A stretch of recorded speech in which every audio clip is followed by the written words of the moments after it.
విదిశ గ్రామంలో దేవశర్మ అనే పండితుడికి చాలా కాలం సంతానం లేదు. ఎన్నో వ్రతాలు పూజల తర్వాత అతనికి ఒక మగపిల్లవాడు పుట్టాడు. దేవుడి దయ వల్ల పుట్టిన పిల్లవాడు మా వంశానికి దీపం అవుతాడు.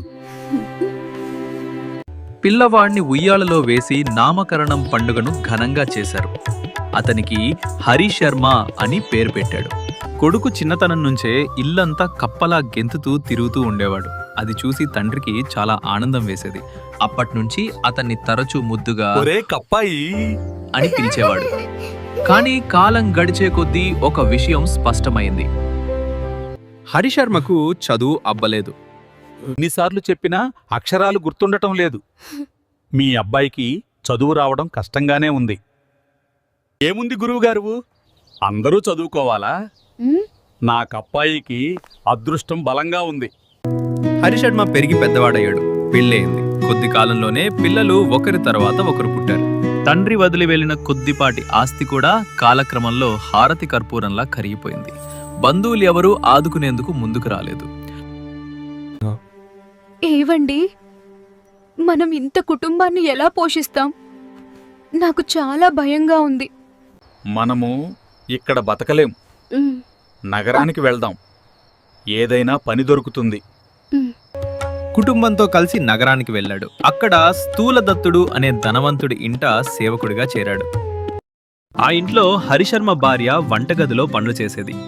పిల్లలు బయట పశువులను కాస్తూ రోజంతా గడిపేవారు. ఎంత కష్టపడినా వారికి సరిపడా భోజనం కూడా దొరకడం కష్టమయ్యేది.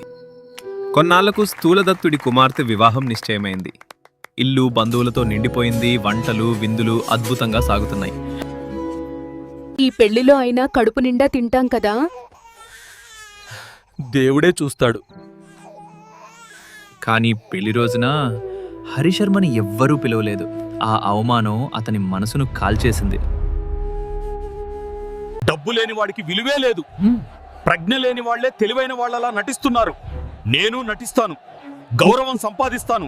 ఆ రాత్రి అందరూ గాఢమిత్రలో ఉన్నప్పుడు పెళ్లి కొడుకు ఊరేగే పంచకళ్యాణి గుర్రాన్ని తీసుకెళ్లి ఊరి దక్షిణపు పొలిమేరులో ఉన్న ఒక చెట్టుకు కట్టేశాడు. ఇప్పుడు చూద్దాం ఏమవుతుందో. మరుసటి రోజు ఉదయం గుర్రం లేదు. గుర్రం పోయింది. ఇల్లంతా గందరగోళం. గుర్రం ఎలా అదృశ్యమైంది? ఎవరికైనా ఏమైనా తెలుసా? అప్పుడే హరిశర్మ భార్య తన భర్త చెప్పిన పథకం గుర్తు చేసుకుని ముందుకు వచ్చింది. అయ్యగారు, మా ఆయనను పిలిచి అడగండి. ఇలాంటి విషయాలు ఆయనకు తెలుస్తాయి. హరిశర్మ నేలపై కూర్చుని కాగితంపై గీతలు గీస్తూ వేలు లెక్క పెడుతూ ఏదో లెక్కలో మునిగిపోయాడు. గుర్రాన్ని దొంగలెత్తుకుపోయారు. దక్షిణపు పొలిమేరలో చెట్టుకు కట్టబడి ఉంది. వెంటనే మనుషులు పంపండి.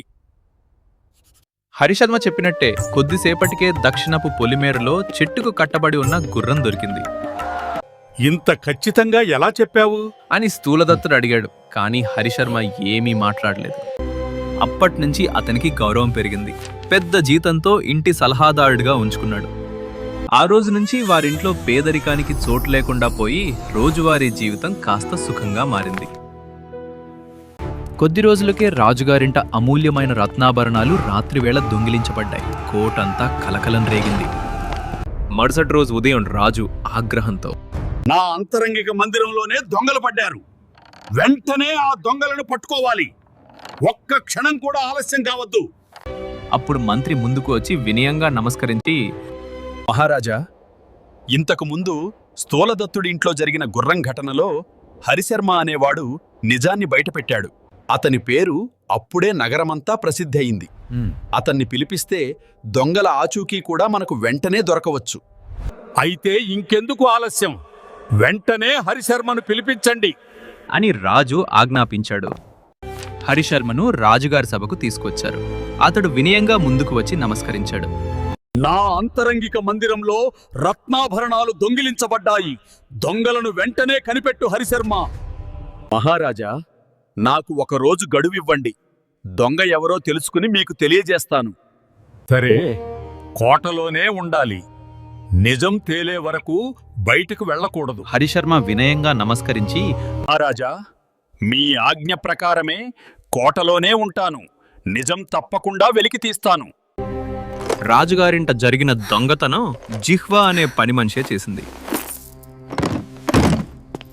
హరిశర్మను దొంగలను పట్టుకోవటానికి పిలిచారన్న విషయం తెలిసిన వెంటనే ఆమెకు భయం పట్టుకుంది. ఆ రాత్రి జిహ్వకు నిద్ర పట్టలేదు. హరిశర్మ గది తలుపు దగ్గర చెవు పెట్టి వింటూ నిలబడింది. లోపల హరిశర్మ తన మనసులో తానే అనుకుంటున్నాడు. పెళ్లిలో భోజనం దొరకలేదనే కోపంతోనే ఈ మాయ మొదలెట్టాను. ఇప్పుడు ఈ దొంగతనం నా ప్రాణాలకే ముప్పుగా మారింది. మళ్ళీ అప్రయత్నంగా కోపంతో అన్నాడు. ఓ జిహ్వా, నీ జిహ్వ చాపల్యమే నిన్ను నాశనం చేస్తుంది. దొంగతనం బయటపడకపోతే రాజు నిన్ను నిలువునా చీల్చేస్తాడు. జిహ్వ వణికిపోయింది. వెంటనే లోపలికి పరిగెత్తుకొచ్చి హరిశర్మ కాళ్ళ మీద పడింది. అనుకోకుండా జరిగిన ఈ సంఘటనకు ఆశ్చర్యపోయిన హరిశర్మ ఒక్కసారిగా లేచి నిలబడ్డాడు. అయ్యా, నా ప్రాణం కాపాడండి. దొంగతనం చేసింది నేనే. బుద్ధి తప్పి అలా చేశాను. దయచేసి నన్ను కాపాడండి. హరిశర్మకు అప్పుడే అసలు విషయం అర్థమైంది. తన అదృష్టం మరోసారి కలిసి వచ్చిందని గ్రహించాడు. జాలి చూపిస్తున్నట్టు, సరే, నిన్ను కాపాడతాను. కాని నువ్వు దొంగిలించిన రత్నాలను ఎక్కడ దాచావో చెప్పు. నేను ఆ రత్నాలన్నీ తోటలో ఉన్న దానిమ్మ చెట్టు కుదుట్లో దాచాను. దయచేసి నా గురించి రాజుగారికి చెప్పకండి. నువ్వు చెప్పింది నిజమైతే నిన్ను కాపాడతాను. ఈ విషయం ఎవ్వరికీ చెప్పకు. జిహ్వ అక్కడి నుంచి లేచి హరిశర్మకు నమస్కరించి నిశ్శబ్దంగా వెళ్ళిపోయింది.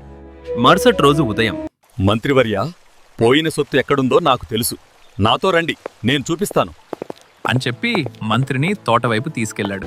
తోటకు చేరుకున్న తర్వాత హరిశర్మ ఒక దానిమ్మ చెట్టును చూపిస్తూ, మంత్రివర్య, ఇక్కడ తవ్వించండి.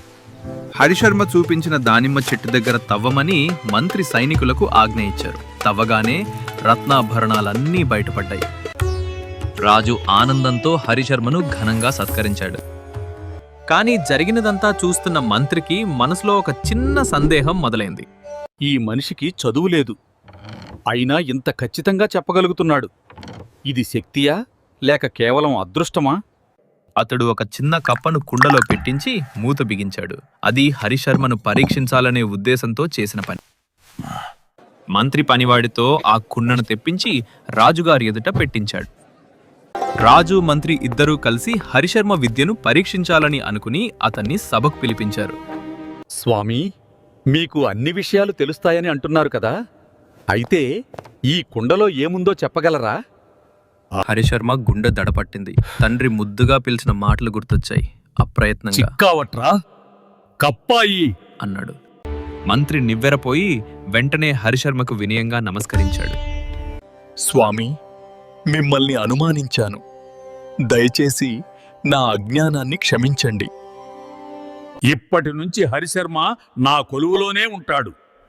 అతనికి తగిన గౌరవం, సౌకర్యాలు కల్పించండి. అదృష్టం కలిసి వచ్చిన హరిశర్మ రాజుగారి కొలువులో గౌరవంగా జీవించి భార్యాపిల్లలతో సకల సౌభాగ్యాలు అనుభవించాడు.